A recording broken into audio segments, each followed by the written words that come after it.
So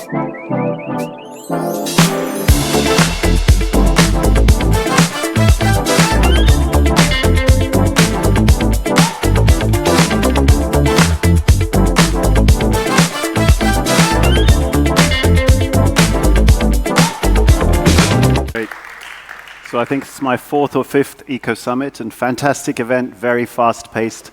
Companies present in a very short amount of time, and I'll try to do so. So we're here to help companies to grow.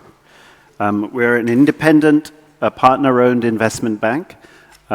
We focus on some core sectors across the growth tech space, but we're particularly strong, I'd like to say, the preeminent bank in energy transition and sustainability transactions. It's a real focus area for us and a place of increasing momentum for transactions in recent years.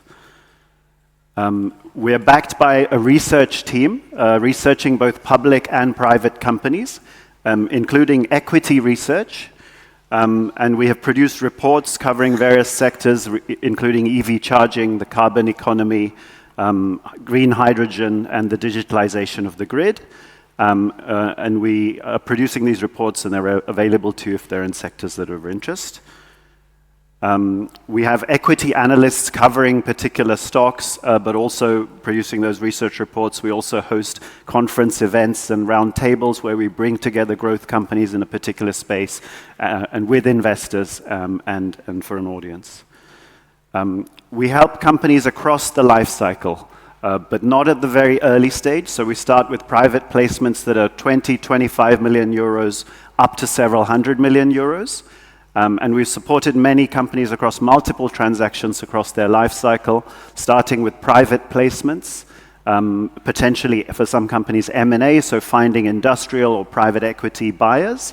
We also do IPOs on stock markets across Europe and in London and in NASDAQ New York, and we've listed several European growth companies on NASDAQ New York.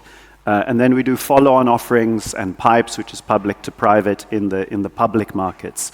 So fairly unique positioning for a bank in our size, doing both public and private. And we bring in corporate and strategic investors, and often those strategic investors play a key role as cornerstone or anchor investors, which add not just investment, but value in terms of commercial partnerships and support. So public and private financing, and both companies and financial institutions. We've done a lot of transactions, increasing momentum recently. There's one which was announced yesterday, which is not here, Hydrogen Pro. We raised money in the Nordic capital market for a large-scale electrolyzer company. And we've worked across the hydrogen ecosystem. So HRS, building a network of hydrogen refueling stations across Europe, raised capital for them. Worked with Enapter, which is an up-and-coming AEM electrolyzer technology, already fully commercialized, is touted by many analysts as a replacement for PEM as iridium becomes harder and harder to find. And we did 4 or 5 successive rounds for Enapter plus the shareholder, including bringing in Johnson Matthey, the 100-year-old chemicals company, which wanted to move from catalysts for catalytic converters in the automotive industry, wanted to move to fuel cells and electrolyzers, did a partnership with Enapter and invested equity.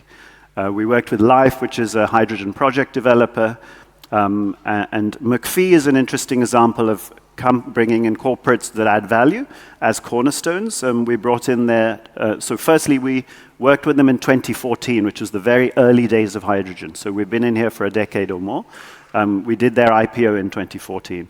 And then in 2020, we did a capital round bringing in commercial industrial partners first. So we brought in Chart Industries, which is a gas equipment provider. We brought in Technip FMC, which is a project developer seeking to be involved in the hydrogen plant building. Those two put in 45 million. And then we went to the financial or institutional investors on the public market. We raised another 135 million, creating a 180 million round for McPhee. Similarly, moving away from hydrogen with Waga Energy, which is capturing methane from landfill sites and recycling it into pure methane and putting it back into the system. We brought in several strategic investors and did their IPO. 126 million IPO, bringing in Vitol, Viva Energy, and CMR. So those are industrials from the marine, energy trading and oil and gas industry, together with financial or institutional investors.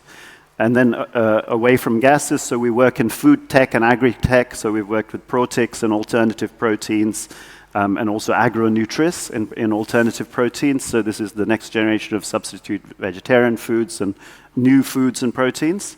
We've worked in the plastic space with Carbios in plastics recycling and Avantium in bioplastics. And across the energy, digitalization of the energy grid. So we sold Restore to Centrica. We raised money for Grid Beyond in Ireland from EDP and others. And we now look forward to meeting many of the companies here. Many of you I'm already familiar with, but happy to talk on how we can help to support your growth.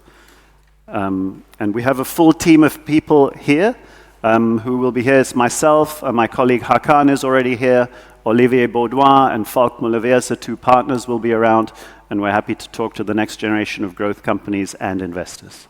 Thank you very much.